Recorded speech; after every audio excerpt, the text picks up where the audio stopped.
All right, well, this seems insane leaving at 3:30 in the morning, but I'm already running late and I'm only actually giving myself 11 hours to get where I need to go.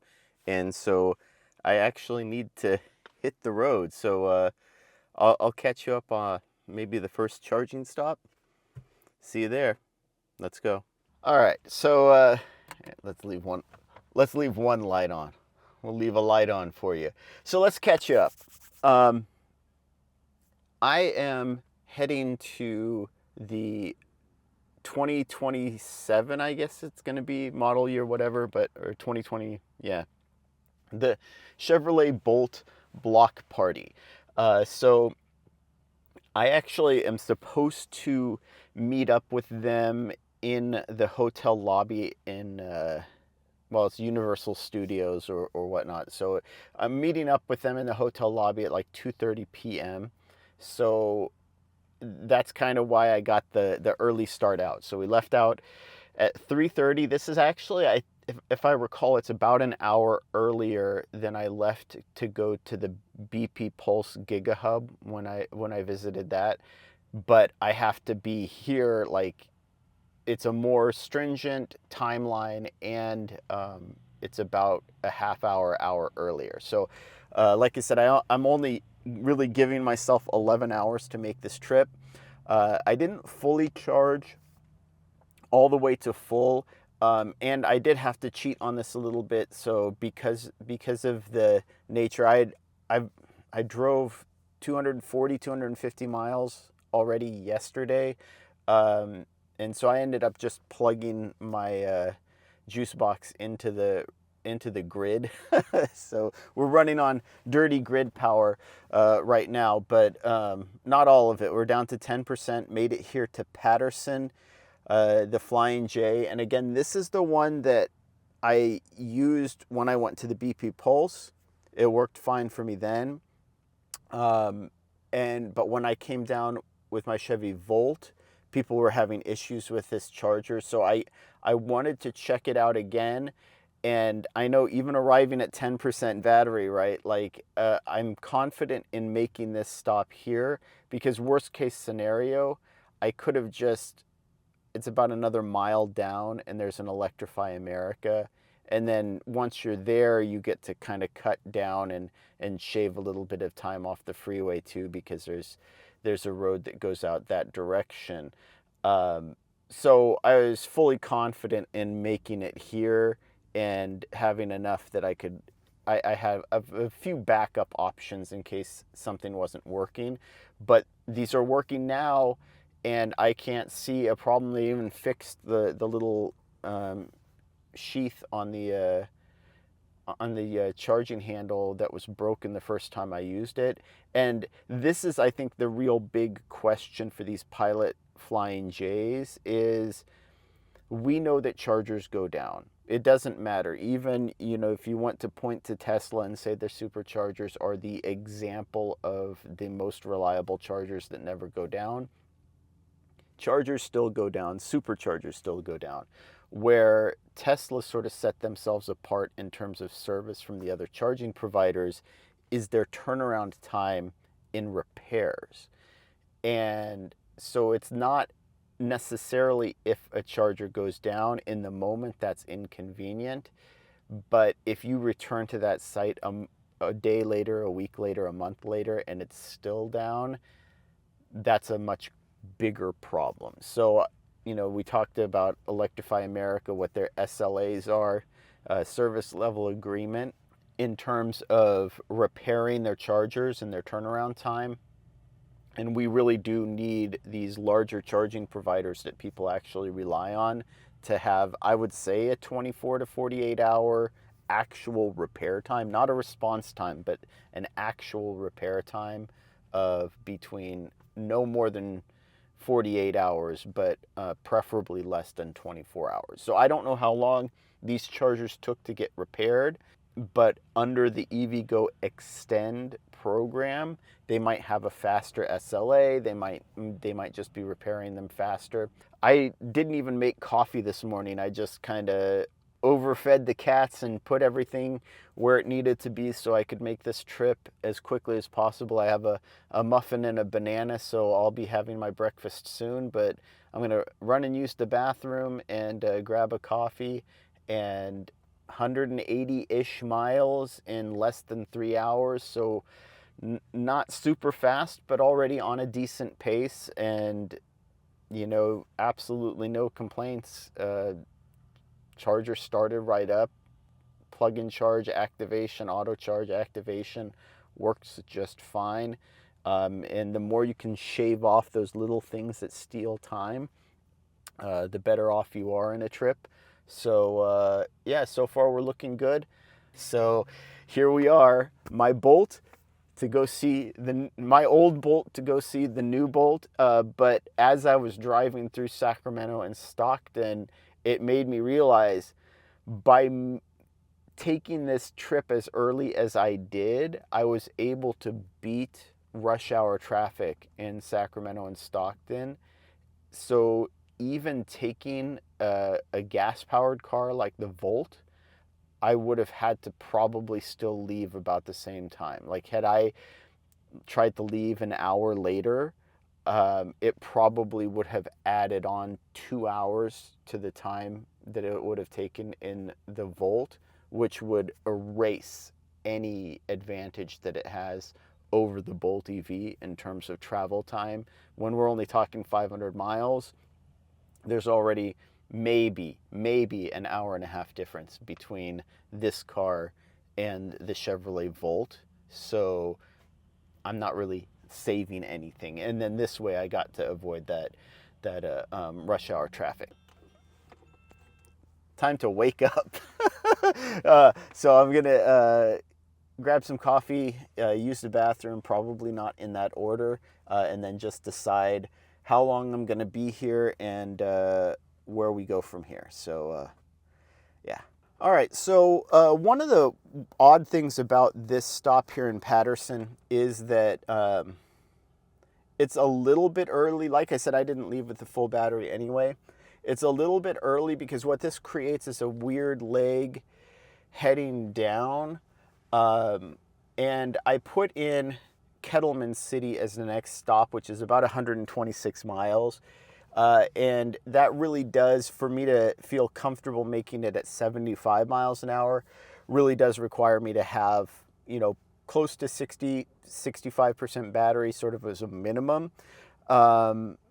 So I don't want to have to slow down, but that means that I have to charge for a little bit longer. So I think either way, we've kind of overstayed our welcome here.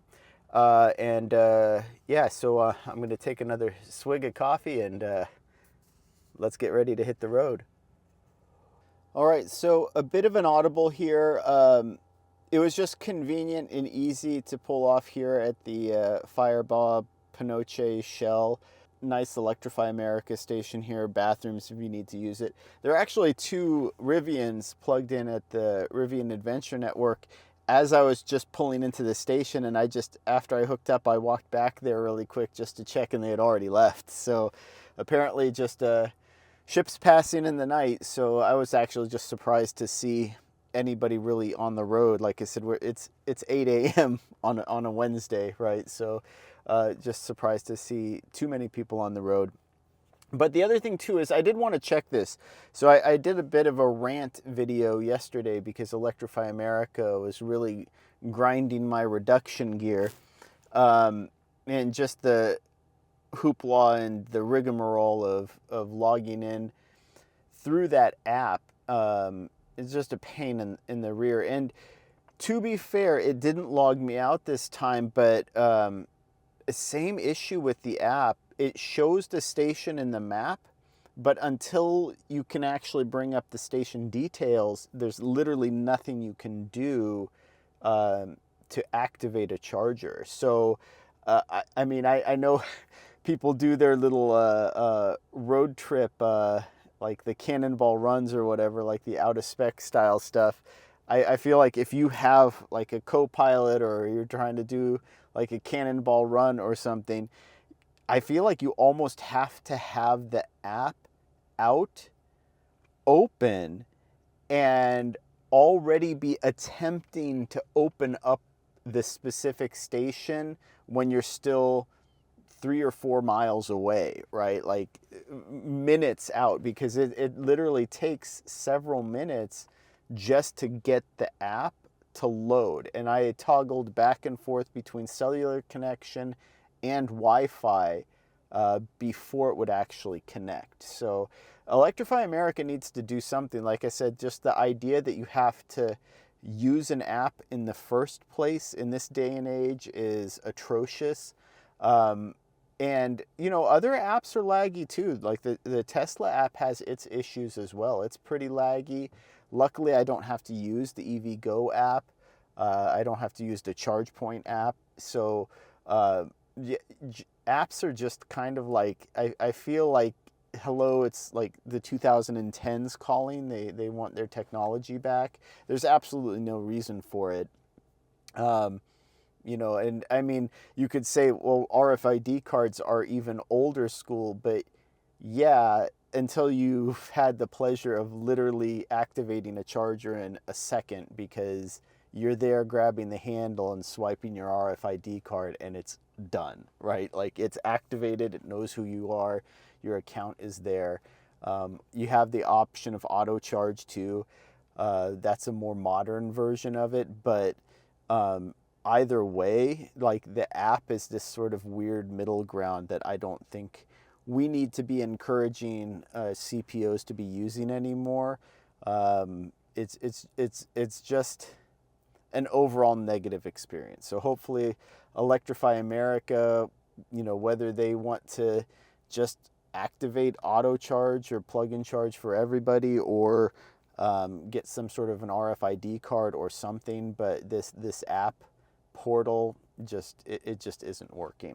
But anyway, the other reason, like I said, I wanted to stop here is I was planning on going all the way to Kettleman City, but I was just watching my efficiency. We hit a really gnarly crosswind. I didn't realize we were going to have such a strong onshore breeze this early, or it wasn't, I didn't think it was supposed to be this early in the week. But anyway, having like a 30-40 mile an hour crosswind, I used more than a quarter of my battery just to get here, which is only like, it's less than 50 miles. So to make it another, we have another 60 miles to go, or I guess it would have been 60 miles, but we have another 60 miles to go to get to Kettleman City. And, you know, there's really no, with the Bolt EV, there's the issue of slop time, right? Getting off the freeway, the minute or two to get to the charger, get it activated, the minute or two to get back on the freeway. Part of the reason I wanted to stop here, if I had to do an extra stop, is just how convenient this location is and quick getting in and off the freeway. But even if you have to do that, as long as you're still charging in that sub 50% window where you're pulling the full 150 amps, charging at 50 plus kilowatt, it doesn't really cost you too much more time. So I'm fine doing that, and I would rather be doing full freeway speed the whole time rather than having to slow down and try to eke out a few miles at the end because I was going to come up 5 miles short of getting to Kettleman City or something like that. It's just not, it's not worth it. And if you're already, like I said, well below 50% battery, the first most convenient charging stop is probably the one you want to use. So we're only going to maybe be here, I don't know, charging for maybe 10 minutes tops. We're already getting to the point where I'm getting ready to leave. So, but yeah, I just wanted to tune you in on that and give another little another little rant about Electrify America's app and just not really liking how it functions or the interaction with it. But otherwise, we should be still making good time. By the time we get to Kettleman City, you know, we're still going to have 6.5, almost 6 hours and 45 minutes to spare to then get into Southern California, and that's basically only another 200 miles or something at that point. So we should be cruising on easy street, but I don't want to count my ducks before they've quacked. So let's get ready to head out. We are here in Kettleman City. And I will say I am very disappointed in EV range. So just in terms of getting off the freeway and getting to the charger, it's actually not that much different to just, I think it is technically the Quality Inn that it's in, maybe Best Western, but it's in the parking lot of one of the hotels just above the Tesla superchargers. Now, they have the credit card reader, but even with the credit card reader, it wants you to download an app, at which point you need to create an account, right? And so that kind of defeats the whole purpose of having a credit card reader. You have a credit card reader, the point of sale means no app, no sign up, you just pay. So I think EV range needs to address that because right now their chargers don't appear to be accepting a payment at the point of sale. So that's a little bit disappointing. Again, the whole point is app fatigue, everything else. And as far as I understand it, based on California law and regulation, that pay at the charger does not mean set up an app and account at the charger and then pay by card, right? It means that no account, no customer information other than you're dispensing X amount of energy for X amount of dollars or cents per kilowatt hour, and I am paying you with my credit card, right? And there's no additional account required, there's no additional setup, there's no sign in, log in, any of that. So had I already had an account, I might have just entered my password and opened up that account, log in, password, open the account and charge there. But as it is, no, I'm not going to be setting up any accounts right now. I don't want to take the time to go through doing all of that. The other thing too is, and this is, I don't want to be bashing on EV range because I do like what they're doing. I do like the products that they're putting out. I like the fact that they're also, they're an important site at this location in Kettleman City because during holidays, this Electrify America site can fill up. Both of the Tesla superchargers can fill up. And I've seen a number of check-ins on PlugShare where it's like people are like, yeah, there's 10 car line at the Electrify America. There's a line at both of the superchargers. So I just went to the EV range and charged up, got started right away, charged for 10, 15, 20 minutes, whatever it was, and left. So the fact that they're here is important. The fact that they're providing that service is important. And they're covering some areas that, frankly, Electrify America should have been covering per their agreement with CARB.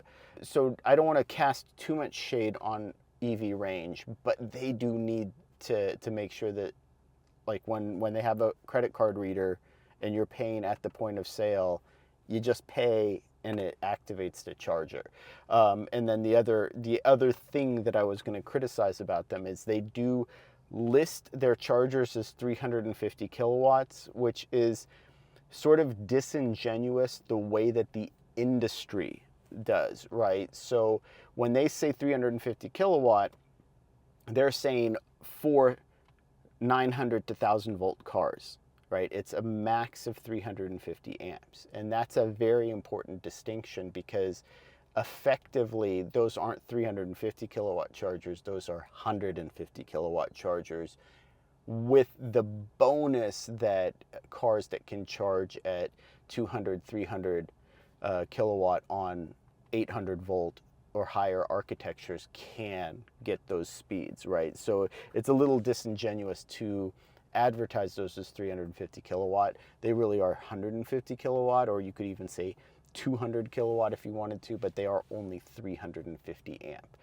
And anyway, here I am at this Electrify America site once again, and the app actually responded quickly this time. So still shouldn't be, that sort of a disparity in times to open up the site and activate a charger. It shouldn't be that kind of disparity, but this one worked fine, worked great. Got a little bit of extra B-roll. I don't know how long we're going to be here. I think at this point, maybe I will start engaging in that just charger hopping We got here with just under a 20% battery. So what I think I'm going to do is I'm going to run in and grab some tacos and use the bathroom, or not in that order. I'll try out a couple of their tacos if they have them, and then we'll hit the road. All right, dos tacos para llevar, y we are still charging at over 50 kilowatt, 308 miles in. I'm not sure I'm ready to put in the final destination yet. I believe it's the Sheraton. But like I said, we have basically 200 miles to go.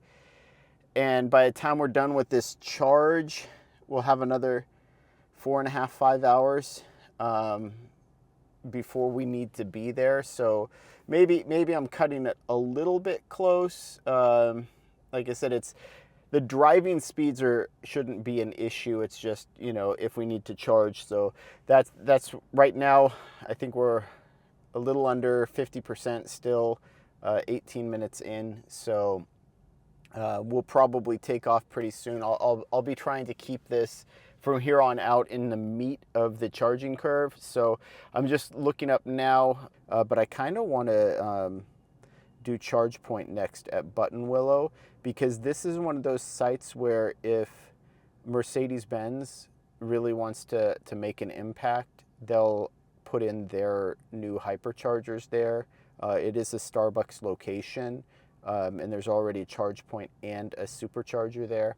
So let's log that in as our next stop and get ready to head out. I'm not actually super hungry right now, so I might want to just wait and eat at the next stop. They did say there's going to be a lot of food at that location, the GM, the Chevrolet block party. So yeah, I might just wait until we're in Buttonwillow to eat, because we're already down to 50 kilowatt at this point. So I'm just going to run the AC for a minute and then get ready to head out. But yeah, it looks like we already have more than enough to make it. So yeah, let's get ready to head out. All right, well, we're here in Buttonwillow. So that was just a really short leg. Now I'm finally getting hungry enough for my tacos. So I think that was good. But yeah, I wanted to check out this charge point. And of course, charge point, like I said, their CPE 250s tend to be super reliable. I think the biggest weak point on them probably is their screen and their interface. I mean, they put the protective cover over it, which I think lets it last, but whatever it is, I don't know, it's acrylic or whatever, it gets pretty damaged. But then also, I'm glad that I started doing this short charger hopping, just because we're still getting that pretty gnarly crosswind over the freeway, 30-40 mile an hour crosswind. So it's really hitting the efficiency, and I'm only getting maybe 40 miles out of 25% of the battery. So we charged up to about 50%, and then I think we arrived here at just under, I don't know, maybe I'll check again, but we basically used more than a quarter of the battery, I think 30% of the battery maybe, to go 50 miles. So it's not great, so I would rather do this charger hopping. I still haven't used that Easy Trip over there. They have the old Tritium V-Fill chargers. I checked it out a long time ago.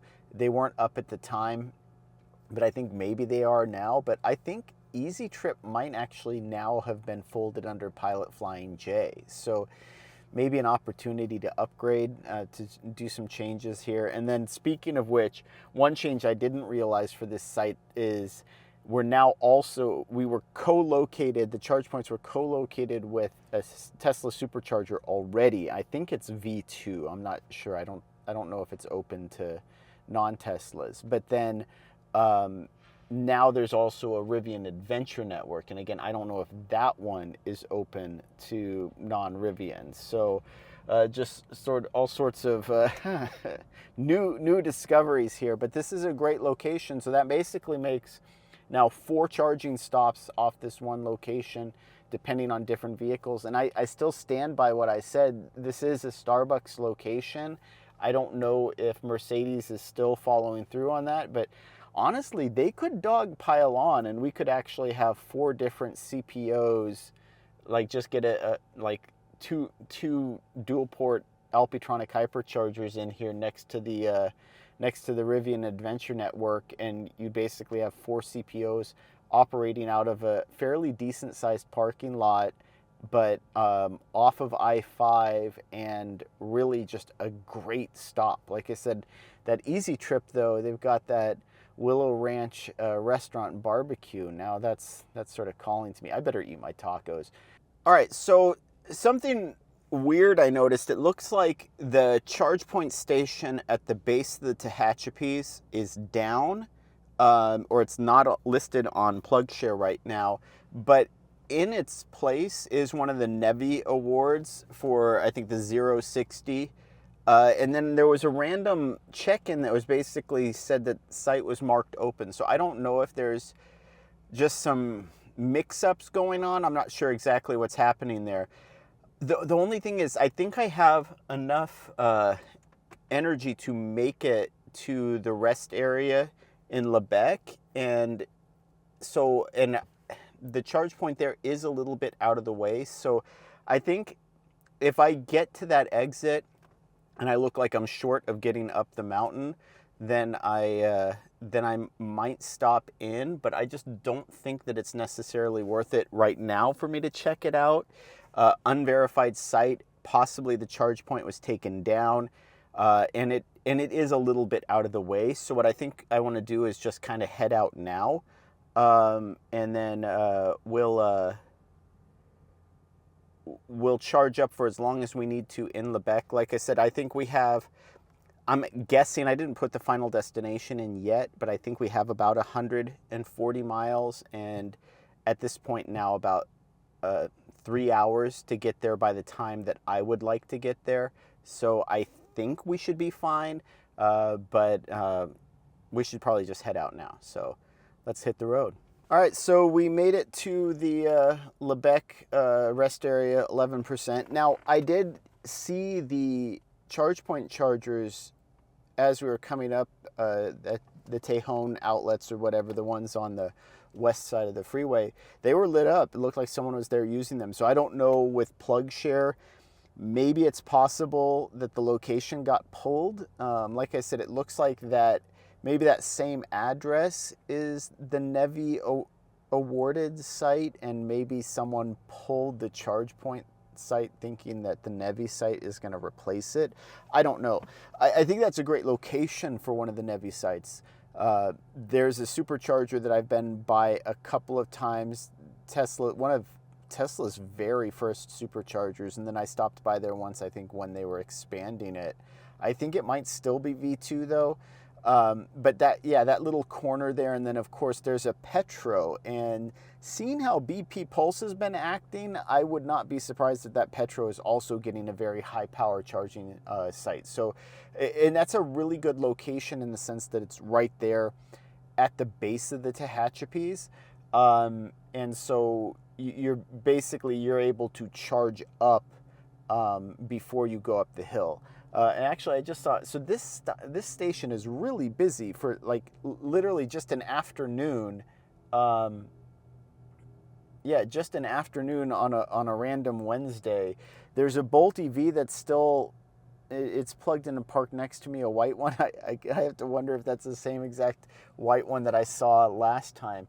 But yeah, so a Rivian just pulled in. There's a Mach-E charging, another Bolt EV charging, and now I just saw a Leaf drive through and drive past, and I saw on PlugShare that it said the site was under partial repair. So I took this first charger because it was lit up and I saw it, and from what I'm seeing, it looks like everything is working. So I'm gonna, the other reason to do this, obviously it's free. There are 4 chargers here. This isn't the fastest charging speed for the Bolt EV, but I want to charge up a little bit before I head into LA. I could probably get by with leaving with just 25% and making it into LA, but I try to make it a habit of not charging in LA if I can help it. Charging in the city is always a problem, and I don't know if the hotel where Chevrolet put us up has chargers. I would hope that it is, since it's a Bolt block party and it is in LA, but I don't know that there's any guarantee of that. It would be nice to leave tomorrow morning with a full battery, but again, I don't know that that's going to happen. And then, of course, yeah, just charging up here for free means even if it's free there, I'm not really losing anything, and I can book it into town. So I'm going to go use the bathroom here. That was the other thing, is rest areas make great charging stops because there's bathrooms, picnic areas, trash cans, a lot of the stuff that you would want as a travel amenity. And then that way I can get back on the road, book it down there, and not have to worry. But so I'll put in the map when I get back. I'll put in the map the final location and make sure that we have plenty of time to get there.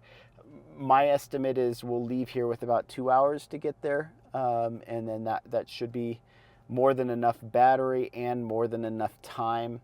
I'm hoping we don't run into traffic, but again, it's LA, anything's possible. All right, so yeah, I don't know. I saw the Rivian, the R1T, back out of that fourth charger, and I know the other two are actively charging. Mine is actively charging, and the other one looks like it's up. So I'm not sure what exactly is going on. Like I said, on PlugShare, it did say that it was partially down or partially under repair, but based on what I'm seeing, it's fine. Yeah, we have plenty of time. Yeah, it's saying if we leave now, we'll get there by 1 o'clock. Which, yeah, I think mine actually put this close to like 9.5 hours for this trip, but it is a little less than 500 miles, I think. So, yeah, so it would be 507 or 470 miles, or just under 500. So we're cruising. Like I was overly cautious for no real reason. I want to get to the Sheraton in time to check into my room, though. Maybe we don't need to stay too long, right? Maybe just and the other issue is, of course, with LA traffic. Once you start dealing with LA traffic, it's 62 miles, but that could take an hour and a half or 2 hours. We should be getting in right after lunch break is over, though, so there shouldn't be a lot of traffic on the road. But yeah, like I said, I'm not sure exactly what's going on with this Rivian and why they weren't able to charge. I'm not sure how that's working, but I don't really feel compelled to move because I got here literally right before them, and there are two other vehicles that have been charging for a very long time before I got here. So I'll leave them to figure that out. And there are other chargers, but you do have to pay for them. But yeah, if I were driving an R1T, I would be looking for free charging too, because I think my 3.2 miles per kilowatt hour is bad. Yeesh. All right, so I lied. One more check-in. Yeah, so the Rivian folk were finally able to plug in the Bolt left, and now there's yet another EV here. It looks like yet another Ford Mach-E.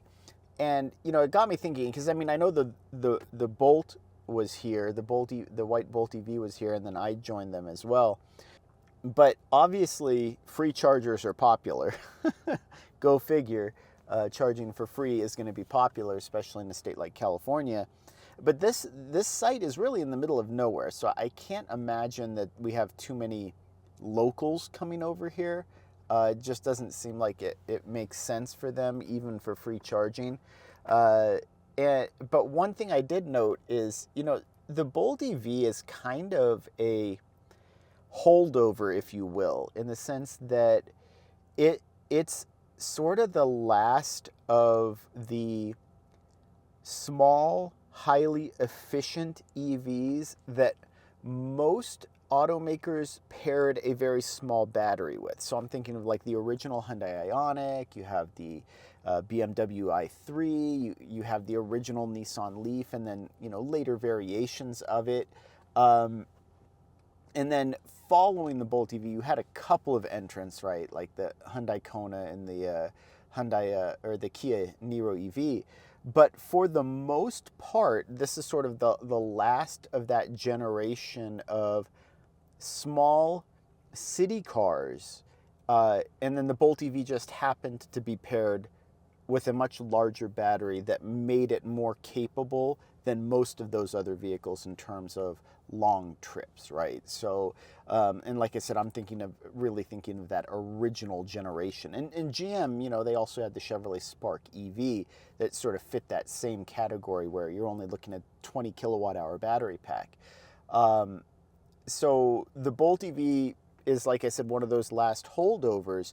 But what makes it interesting is here we are at 50 kilowatt chargers, and the cars that I'm seeing pull in here are cars with 80, 90, 100, 150 kilowatt hour battery packs wanting to use a free 50 kilowatt charger.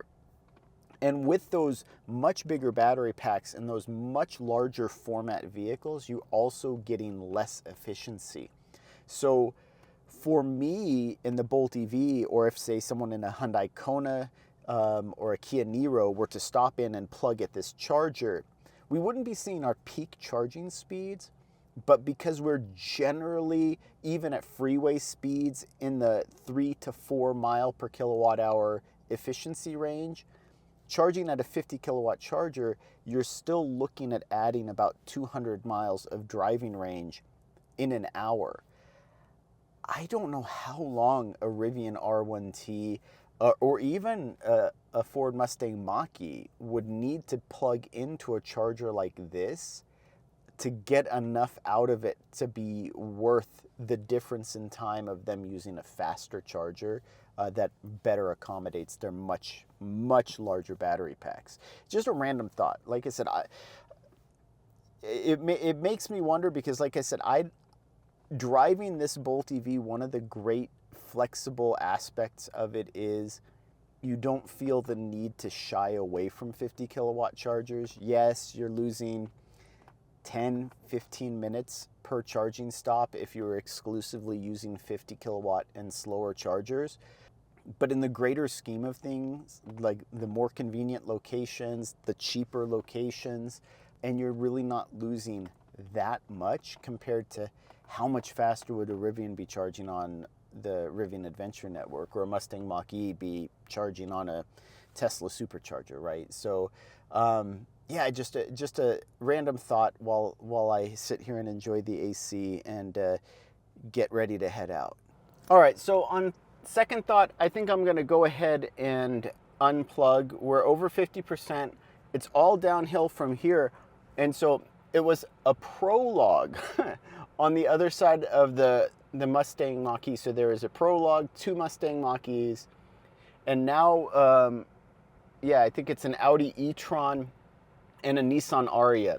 Same thing applies, right, in terms of, like, so there's a big, huge, long queue of cars with collectively all of these really big battery packs lining up to use 50 kilowatt chargers. And I don't know if it's just because they're free or what. But I'm going to try not to be obtrusive. I'm already down to only charging at 40 kilowatt. Like I said, it's all downhill from here. I've got a hotel room. I don't know if I'll be able to charge there, but I'll go ahead and try. And honestly, I don't want to see a fist fight break out over chargers. I guess they have a line or a queue or whatever. So I'm just going to get out of here. This many people starts to scare me in terms of what could potentially happen. So yeah, I'm going to go ahead and unhook and get ready to head out. And we should make it to the hotel before 1:30. So that'll give me over an hour to check in. Ooh, $49 for parking. Maybe I needed to clear that with them first. Uh-oh. They actually do have charging here too, but it looks like it might only be Tesla destination chargers, and they're blocked off with cones. So I'll ask at the lobby. One of the reasons I wanted to get here a little bit early. But yeah, it's basically 9 hours and 45 minutes to go 475 miles. So just about expectations. So I'm going to go ahead and get checked in and then see maybe if I can move to a different spot with the charger. I do have my adapter here, so if I want to, I can use a Tesla AC charger as well. So last update, I promise. But score, we have the EV charging that had the cones. They said just go ahead and move it. It's reserved for you. I have 2 adapters. Thank you, A to Z. I also have the quick charge power adapter from way back in the day. I don't know where I put that one. I might have left it in the Volt. This is a higher power version with keys. As you can see, I haven't even used this one. Holy cow, what is wrong with me? But yeah, so it's electric vehicle parking while charging. I should still be charging by the time this event is over, and then I'll move it from there. Yeah, I'm gonna just go ahead and plug this in, and hopefully it will work. Okay, so good news, bad news. Good news, it has a built-in adapter. The bad news, so I don't need this. That's good. I would rather use their adapter, but I think this is their updated V whatever hardware, Tesla's little thing. So I actually think, because I tried it doesn't do RFID card based on my room. So I actually think this is based on the app. So now I'm gonna open up my Tesla app and see, because I do have my account set up with them. I'm gonna see if that's what it takes to activate it. So I don't care to do business with them for obvious reasons, but I'm doing this more for the channel, so if someone wants to use it. So blue light just shows that it's plugged in, it's not charging. I'm hoping that they can get a location here.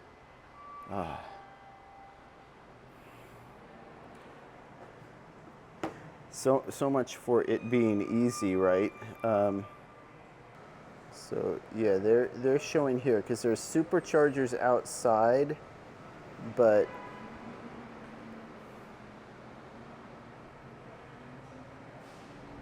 city destination charger. I think that this is where we are. So I'm basically, it's 44 cents a kilowatt hour, so not even that cheap. So what if I want to charge here? All right, I'm gonna cut this because it's my personal information, but they're asking me to scan a QR code.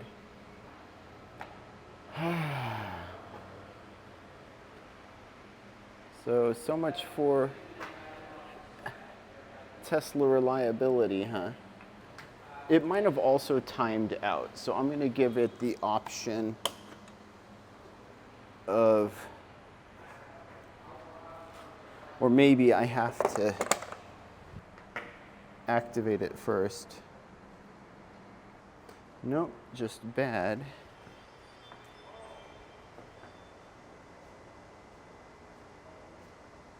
All right, so yeah, that was a fail on on all parts, and I wasted battery in my car, wasted battery on my camera, and wasted time. Now I have 45 minutes left. That's all I have before I have to meet with the GM folks. So I'm gonna put the cone back and go find parking again. That was not very convenient. So I would say, unfortunately, Sheraton, if you have EV owning guests, you might want Tesla to fix their stuff. So like I said, I wouldn't really want to pay 44 cents a kilowatt hour for it anyway. But the fact that it's not even activating, it looks like it's the same sort of disparate treatment that I've come to expect from Tesla, which is their cars can plug in and it will automatically work out all of the issues, but a non-Tesla plugs in, maybe it works, maybe it doesn't. So anyway, like I said, I'm gonna go find a parking space and put this cone back. So oh well, maybe this will be a separate video, a separate diatribe about the state of charging here in LA, why I don't charge here. So thank you for watching. Oh my goodness. Oh my goodness, I needed to bring my Toyota RAV4. Oh wait, this is General Motors. Oh man. Is that the big paddle? Little paddle? It'll work, right? It'll work.